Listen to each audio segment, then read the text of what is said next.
Hello friends, देखिए आज अपन बात करेंगे रीट लेवल सेकंड में जो आपका साइंस मैथ से रिलेटेड जो भी स्टूडेंट हैं उनके लिए कुछ क्वेश्चन आंसर का संग्रह किया है। उसके बारे में देखिए अपन बात करते हैं।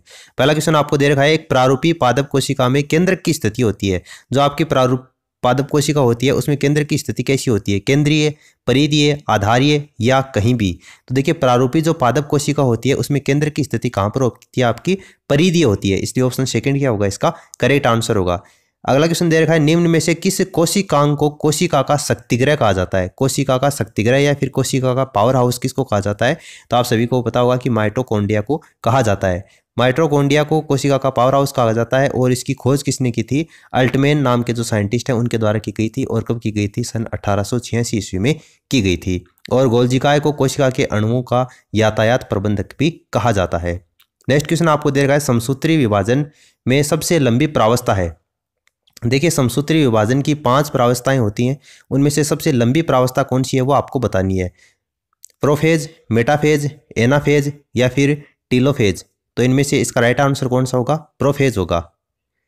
समसूत्री विभाजन की 5 प्रावस्थाएं होती हैं, जो कौन कौन सी है वो आप यहाँ पर देख सकते हैं। पहली होती है अंतरावस्था, दूसरी होती है प्रोफेज जिसको पूर्वावस्था के नाम से भी जानते हैं, तीसरी मेटाफेज होती है जिसको मध्यावस्था बोलते हैं, चौथी जो अवस्था होती है वो एनाफेज होती है जिसको पश्चावस्था के नाम से जानते हैं, और लास्ट जो अवस्था होती है वो अंत्यावस्था होती है। लेकिन इन सभी 5 प्रावस्था में जो सबसे लंबी होती है वो कौन सी होती है? आपकी प्रोफेज होती है। ऑप्शन फर्स्ट क्या होगा? इस क्वेश्चन का करेक्ट आंसर होगा। नेक्स्ट क्वेश्चन आपको दे रखा है, वायरस जनित रोग है। वायरस जनित रोग कौन सा है? पोलियो, प्लेग, कोलेरा या फिर टाइफाइड? वायरस जनित रोग कौन सा है? तो देखिए इसका राइट आंसर कौन सा होगा?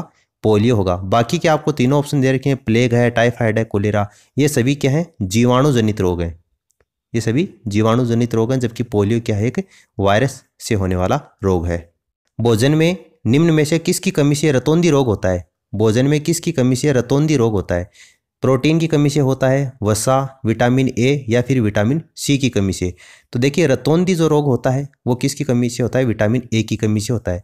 विटामिन बी की कमी से कौन सा रोग होता है? बेरी रोग होता है। विटामिन सी की जो कमी से कौन सा रोग होता है? स्कर्वी रोग होता है। और विटामिन डी की कमी से कौन सा रोग होता है? रिकेटस नाम का रोग हो जाता है। तो जरूरी नहीं है आपको रतौंधी के बारे में पूछा जाए, विटामिन बी, सी और डी की कमी से होने वाले रोग भी पूछे जा सकते हैं। तो सभी आपको ध्यान में रखने हैं। इसका आंसर कौन सा होगा? ऑप्शन सी होगा, विटामिन ए।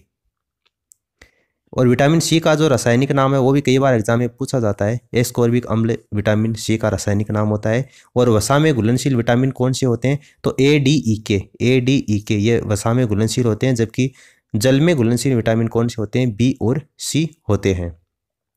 एड्स बीमारी से प्रभावित होने वाला तंत्र कौन सा है? जिस भी व्यक्ति को एड्स की बीमारी हो जाती है उससे शरीर का कौन सा अंग प्रभावित होता है, ये आपको बताना है। पाचन तंत्र है, केंद्रीय तंत्रिका तंत्र है, श्वसन तंत्र है या फिर प्रतिरक्षा तंत्र है? तो देखिए इसका राइट आंसर कौन सा होगा? प्रतिरक्षा तंत्र। जिस भी व्यक्ति को एड्स की बीमारी हो जाती है उसकी रोगों से लड़ने की जो क्षमता है वो कम हो जाती है, यानी कि उसका प्रतिरक्षा तंत्र है वो कमजोर हो जाता है। प्रत्येक क्रिया के सदैव विपरीत व एक समान प्रतिक्रिया होती है, इस कथन को कहते हैं। यानी एक क्रिया होती है, इसके विपरीत और एक समान दिशा में कौन सी क्रिया होती है? आपको बताएं, न्यूटन का प्रथम नियम है, द्वितीय नियम है, तृतीय नियम है या फिर इनमें से कोई नहीं? तो आप सभी को पता है कि न्यूटन का जो तृतीय नियम है वो क्रिया प्रतिक्रिया का नियम भी उसको कहा जाता है। यानी कि प्रत्येक क्रिया के समान और विपरीत दिशा में क्रिया होती है, यानी कि न्यूटन का कौन सा नियम है? तृतीय नियम है। गति के 3 नियम दिए थे न्यूटन ने, आप सभी को पता होगा। देखिए नेक्स्ट क्वेश्चन दे रखा है, कार्य करने की दर कहलाती है। कार्य करने की दर को क्या कहते हैं? बल कहते हैं, शक्ति कहते हैं, गति कहते हैं या फिर ऊर्जा कहते हैं? तो कार्य करने की दर है उसको किस नाम से जाना जाता है? शक्ति के नाम से जाना जाता है।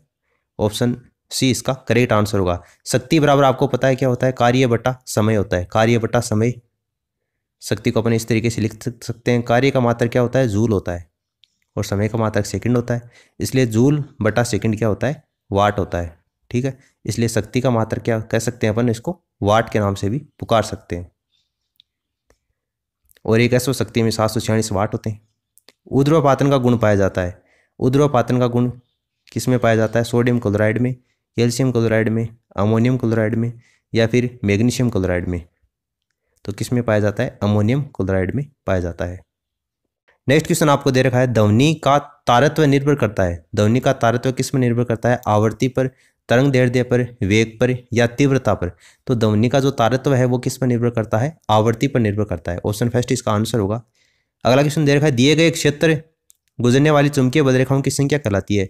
यानी कि आपका जो दिया गया क्षेत्र होता है उसमें चुंबकीय बद्रेखाओं की, कोई भी चुंबकीय क्षेत्र है, कोई भी चुंबकीय क्षेत्र आपको दे रखा है, उसमें से गुजरने वाली जो चुंबकीय बद्रेखाएं हैं उनकी संख्या को किस नाम से जानते हैं ये बताना है आपको। चुंबकीय प्रेरण कहते हैं, चुंबकीय फ्लक्स कहते हैं, चुंबकीय तीव्रता कहते हैं, या फिर चुंबकीय आघूर्ण के नाम से जानते हैं। तो आप सभी को पता है कि एक निश्चित चुंबकीय क्षेत्र में से गुजरने वाली जो चुंबकीय रेखाएं होती हैं, चुंबकीय बद्रेखाएं, उसको किस नाम से जाना जाता है? चुंबकीय फ्लक्स के नाम से जाना जाता है। और इसका मात्रक क्या होता है? वेबर प्रति मीटर स्क्वायर, जिसको टेस्ला के नाम से भी जाना जाता है। एक बल्ब है जो कि 100 वाट का है और 200 वोल्ट की एक 160 वोल्टेज के साथ में उसको जोड़ा जाता है। आपको बताना है इसका शक्तिहास कितना होगा। यानी एक बल्ब है, उसकी क्षमता कितनी है? 100 वाट और 200 वोल्टेज तक वो ग्रहण करता है। 160 वोल्टेज उसको दी जाती है, यानी कि उसकी इनपुट है वो 160 वोल्टेज दी जाती है उसको। तो आपको बताना है कि शक्तिहास उसमें कितना होगा। ये न्यूमेरिकल आपको सोल्व करके बताना है कि 64 वाट होगी उसकी शक्तिहास, या फिर 32 वाट होगी, 100 वाट होगी, या फिर 162 वाट होगी। तो देखिए आप सभी को पता होगा कि शक्ति बराबर P बराबर क्या होता है? V स्क्वायर अपॉन R होता है। ये फॉर्मूला होता है। यहाँ से अगर आप R के फॉर्म में इसको लिखेंगे तो R बराबर क्या होता है? V square upon P। ये P यहाँ पर आ जाएगा और R है ये ऊपर चला जाएगा। तो इसको R बराबर V स्क्वायर अपॉन P लिख सकते हैं। तो यहाँ से R बराबर देखो V का मान कितना दे रखा है? यहाँ पर 200 दे रखा है। तो ये हो जाएगा 200 मल्टीप्लाई 200, और नीचे P का मान आपको पावर कितना दे रखा है? 100 दे रखा है। तो नीचे 100 आ जाएगा। ये 2 0 से 2 0 कैंसिल हो जाएंगी, और 200 को 2 से मल्टीप्लाई करेंगे तो कितना आ जाएगा? 400 आ जाएगा। कहने का मतलब है यहाँ से अपना R का मान कितना आ गया? 400 आ गया। ठीक है। नेक्स्ट आपको दे रखा है 160 वोल्टेज, उसको जोड़ा जाता है, आपको शक्तिहास बताना है। नेक्स्ट आपको फिर से वही फॉर्मूला P बराबर V स्क्वायर अपॉन R। यहाँ पर इस बार V का मान कितना दे रखा है? 160 दे रखा है। 160 गुणा 160 हो गया, क्योंकि V स्क्वायर है, और नीचे R का मान अपन ने कितना निकाला है? 400 निकाला है। तो यहाँ से 2 0 से 2 0 कैंसिल हो गई। ये 4 का भाग इसमें देंगे, 4 चौक 16 हो जाएगा, और 16 मल्टीप्लाई 4 कितना हो जाएगा? 64। और शक्ति का मात्रक थोड़ी देर पहले मैंने आपको बताया था क्या होता है? वाट होता है। यानी 64 वाट आ जाएगा। और ये आपको कौन से ऑप्शन में दे रखा है? ऑप्शन फर्स्ट में दे रखा है। देखिए मैंने अभी आपको बताया कि P बराबर क्या होता है? V स्क्वायर अपॉन R होता है। इसको R के बराबर लिख लिया, V स्क्वायर अपॉन P। यहाँ से R की वैल्यू आ गई, ये 400 आ जाती है जब अपन इसको सोल्व करते हैं तो। और यहाँ से P बराबर V स्क्वायर अपॉन R, तो 160 गुणा 160। नीचे आप चाहो तो ये फॉर्म में लिख सकते हो, वरना इसको 160 गुणा 160 बटा 400 लिखोगे तो भी आपका आंसर कितना आएगा? 64 वाट ही आएगा। अगला क्वेश्चन देखो, 1 किलोवाट घंटा किसका मात्रक है? 1 किलोवाट घंटा किसका मात्रक है? तो ये अभी मैंने आपको बताया था, पावर का शक्ति का मात्रक है। ये ऑप्शन सेकंड इसका आंसर हो जाएगा। और 1 किलोवाट घंटा में कितने वाट होते हैं? 1000 वाट होते हैं। देखिए प्रत्यावर्ती धारा का शिखर विद्युत वाहक बल E0 है, तो इसका वर्ग मूल विद्युत वाहक बल कितना होगा ये आपको बताना है। तो ये फॉर्मूला होता है E0 अपॉन √2। ये आपको याद रखना पड़ेगा। E0 अपॉन √2 किस में दे रखा है? आपको ऑप्शन फोर्थ में दे रखा है। ये इसका आंसर हो जाएगा। अपमार्जक जटिल लवण है। अपमार्जक जटिल लवण है, किसका जटिल लवण है? सोडियम का है, कार्बन का है, कैल्शियम का है, या फिर मैग्नीशियम का है? तो अपमार्जक का जो जटिल लवण है किसका है? आपका सोडियम का है। ऑप्शन फर्स्ट इसका आंसर हो जाएगा।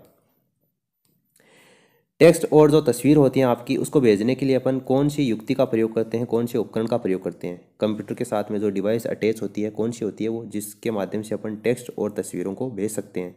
टेलीप्रिंटर होती है, फैक्स होती है, टेलेक्स होती है, या फिर नन ऑफ दीज?